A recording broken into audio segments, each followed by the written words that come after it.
बिस्मिल्लाहिर्रहमानिर्रहीम। अस्सलाम वालेकुम। जैसा कि पिछली वीडियो में मैंने आपसे बात की थी इसम ज़मीर की छठी किस्म के बारे में, जो कि इंडेफिनाइट प्रोनाउन था। ठीक है, आज मैं आपसे बात करती हूँ इसम ज़मीर की जो सातवीं किस्म है, जिसको हम इंग्लिश में 7 काइंड ऑफ प्रोनाउन कहते हैं, और वो ये है कि डिस्ट्रीब्यूटिव प्रोनाउन, जिसको हम उर्दू में कहेंगे तकसीम शुदा ज़मीर। ठीक है, अब ये तकसीम शुदा ज़मीर में कौन कौन से वर्ड्स यूज़ होते हैं जिनको हम अपने सेंटेंसेस में इस्तेमाल कर सकते हैं, लेकिन इनको सेंटेंसेस में इस्तेमाल करने से पहले हम इनकी डेफिनेशन पे गौर करेंगे। अच्छा जी, ये जो फर्स्ट डेफिनेशन है हमारे पास वो ये है कि pronouns which refer to a person a thing out of many person और things at a time are called distributive pronoun. ऐसे इसम ज़मीर जो कि रेफ़र करते हैं शख्स को या चीज़ को बहुत सारे अशख़ास में से, ठीक है, बहुत सारे लोगों में से किसी एक इंसान को रेफ़र करते हैं एक ही वक्त में, वो हमारे पास क्या कहलाएगा? Distributive pronoun. मसलन मैं कहती हूँ एक हजूम है बंदों का, उनमें से मैं किसी एक को कॉल करती हूँ, किसी एक को बुलाती हूँ, वो मेरे पास क्या आ जाएगा? डिस्ट्रीब्यूटिव प्रोनाउन वर्ड के हिसाब से। ठीक है, एक डेफिनेशन तो हमारे पास ये होगी। ठीक है, दूसरी डेफिनेशन पे अगर हम गौर करें तो हमारे पास आता है, इसमें जो वर्ड यूज़ होते हैं डिस्ट्रीब्यूटिव प्रोनाउन में, वो मेरे पास आ जाएंगे जी ईच, आइदर, नाइदर। कुछ लोग इधर भी कहते हैं, नीदर भी कहते हैं, वो भी ठीक है, रॉन्ग दोनों में से कोई भी नहीं। ठीक है, ईच आ जाएगा, इधर, neither are called distributive pronouns. ये हमारे पास तीन जोन से हैं, ये डिस्ट्रीब्यूटिव प्रोनाउंस कहलाएंगे because they refer to person और थिंग्स। ये रेफ़र किनको करते हैं? अशख़ास को या चीज़ों को, वन एट ए टाइम, एक ही वक्त में। ठीक है, फॉर दिस रीज़न, जिसकी क्या वजह है? दे आर ऑलवेज सिंगुलर, ये हमेशा सिंगुलर को कॉल करेंगे, सिंगुलर को लेंगे। ठीक है, फिर इनके साथ अगर ये सिंगुलर होगा तो इनके साथ वर्ब भी सिंगुलर होगा। ठीक है, मसलन ये एग्जांपल से आपको पता चल जाएगा, अगर ये सिंगुलर पर्सन या सिंगुलर थिंग को लेंगे तो उसके साथ वर्ब भी सिंगुलर होगा। ठीक है, सबसे पहला हमारे पास आता है ईच। अब ईच का क्या मतलब है? ईच, इसको उर्दू के मीनिंग में हम लेंगे हर एक को, ग्रुप में से हर एक को या हर एक। ठीक है, हमने जो एक ग्रुप बना हुआ है हम उसके बारे में ईच बॉडी, ईच पर्सन, इस तरह का वर्ड इस्तेमाल करेंगे। अब ईच हमारे पास क्या है? Each is use to denote everyone of a number of a person things taken singly. अब इस सिंगली से आपने अंदाज़ा लगा लिया होगा कि सिंगल पर्सन लिया गया है उसमें। ठीक है, ईच जोन सा है हमारे पास सिंगल लिया गया है, क्या लिया गया है? पर्सन्स और थिंग्स में से की तादाद में से हर एक को डिनोट किया गया है, बयान किया गया है सिंगल के तौर पर। ठीक है, मसलन ये मेरे पास इसकी एग्जांपल्स मेरे पास क्या हैं? फर्स्ट एग्जांपल है each went his on way, हर एक अपने रास्ते चला गया। ठीक है, हर एक, अगर तो वो कोई ग्रुप है तो उसमें से हर एक अपने रास्ते चला गया। ठीक है, दूसरी एग्जांपल मेरे पास आती है each of them सैंग a song, उनमें से हर एक ने गाना गाया। यानी एक पूरा हजूम, एक लड़कियों का अगर हजूम बैठा है तो उसमें से हर एक लड़की ने गाना गाया। ठीक है, अब थर्ड मेरे पास आता है each of us has a book, हम में से हर कोई किताब रखता है। आ गया ना ईच का इस्तेमाल। अब डी मेरे पास आता है each one of you will be awarded with bravery award, आप में से हर एक को बहादुरी का अवार्ड से, हर एक बहादुरी के अवार्ड से नवाजा जाएगा। ठीक है, अब ये क्या है कि ईच वन ऑफ यू, ये भी ईच यहीं पे भी इस्तेमाल हो रहा है। यानी मैंने हर एक, मैंने अगर एक आर्मी का एक ग्रुप है तो उसमें से मैंने हर एक की बात की है कि हर एक को बहादुरी के अवार्ड से नवाजा जाएगा। ठीक है, अब नेक्स्ट जॉन सी नेक्स्ट हमारे पास है each of you has received the pizza. आप में से हर एक ने पिज़्ज़ा वसूल किया। ठीक है, ये तो मेरे पास थी ईच की एग्जांपल। यकीनन ये आपको इजी सुनने में भी लगी होंगी। अगर आप यूज़ करें तो ये आपको इस्तेमाल करने में भी आसान लगेंगी अपनी रूटीन लाइफ में।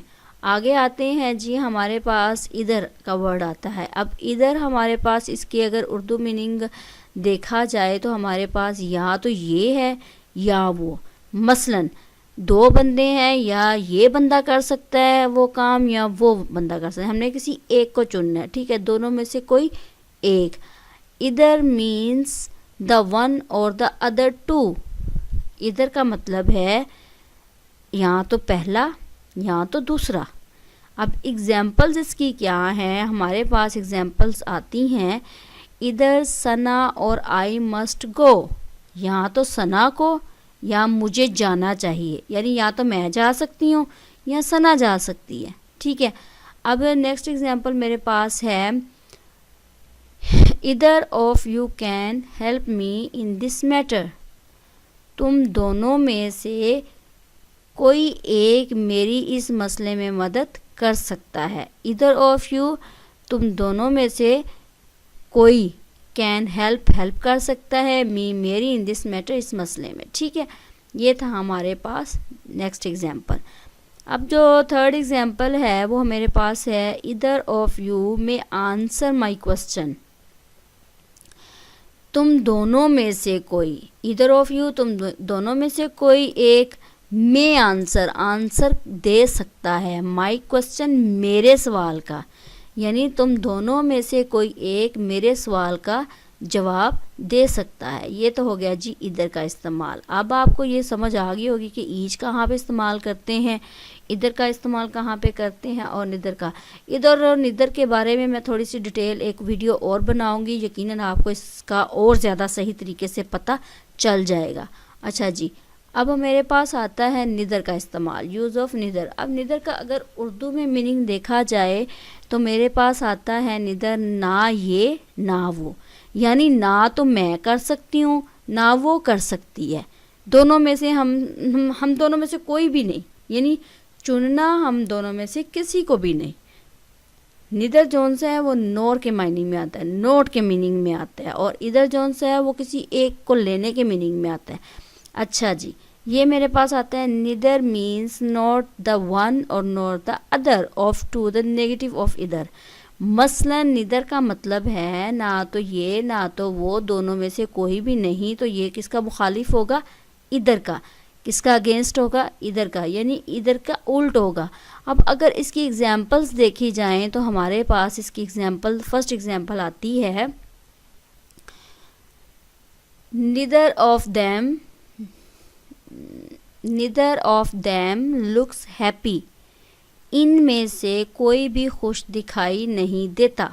ठीक है, ना तो ये दिखाई दे रहा है ना तो वो दिखाई दे रहा है, इनमें से कोई भी खुश दिखाई नहीं देता। neither of them plays well, यानी सिंगुलर हमने इसको लिया है, इनमें से कोई भी अच्छा नहीं खेलता। ठीक है, neither of you has qualified this exam to go ahead। आगे बढ़ने के लिए आप में से कोई भी इस इम्तिहान का अहल नहीं है, या कोई भी इस इम्तिहान में आगे बढ़ने की अहलियत नहीं रखता, या क्वालिफाइड नहीं है, अहल नहीं है। ठीक है, neither of you आप में से कोई भी हैज़ नहीं रखता, क्वालिफाइड अहल, this exams to go head आगे बढ़ने के लिए इस एग्ज़ाम में क्वालिफाइड यानी कि अहल नहीं रखता। ठीक है, अच्छा जी, ये तो हो गया हमारे पास थर्ड एग्जाम्पल। फोर्थ पे मेरे पास आता है neither of you is selected for the final। तुम में से कोई भी फाइनल के लिए मुंतखब नहीं हुआ। ठीक है, तुम में से कोई भी फ़ाइनल के लिए मुंतखब नहीं हुआ या उसका इंतखाब नहीं किया गया। ये था इसका उर्दू में मीनिंग। यकीनन आपको निदर और इधर की समझ आ गई होगी या पता चल गया होगा कि इन दोनों में क्या डिफरेंस है। इधर का मतलब है या ये या वो, या तो आप इसको ले लो या उस, यानी दो इंसानों के दरमियान या का इस्तेमाल होता है, या तो आपने इसको लेना है या उसको लेना है, या तो इसको काम करना पड़ेगा या उसको काम करने का। निदर का मतलब है कि इनमें से कोई भी नहीं, ना तो वो करेगा ना तो ये करेगा, ठीक है। अब आ गई ईच का। ईच यानी कि हमारे पास एक बहुत बड़ी क्लास है, बहुत बड़ा ग्रुप है। चलो एक एग्जांपल ले लेते हैं। क्लास है, क्लास में से किसी टीचर किसी एक को उठाती है, ईच यानी किसी एक को क्या, हर एक के बारे में कहेगी, each one each one each one, यानी ईच ये भी करेगी, ये भी अपने ये भी जाए। चले एक एग्जांपल लेते हैं, ये भी ट्रिप पे जाएगी, हर किसी को ट्रिप पे जाना पड़ेगा, ठीक है। यानी ईच उसके मीनिंग में आएगा। यकीनन आपको इस जो 7 काइंड ऑफ प्रोनाउन है उसकी आपको समझ लग गई होगी कि ये क्या है। डिस्ट्रीब्यूटिव प्रोनाउन, तकसीम शुदा प्रोनाउन, इसमें हम ईच इधर निदर का इस्तेमाल करते हैं। तो आगे इंशाल्लाह ताला मैं 8th जौन सी मेरे पास आएगी काइंड, उसके बारे में मैं आपसे डिटेल से बात करूँगी। तो मेरे चैनल को सब्सक्राइब करें मज़ीद अच्छी अच्छी वीडियोस के लिए, और अपना ख्याल रखिएगा। नेक्स्ट वीडियो तक मुझे इजाज़त दें। अल्लाह हाफिज़।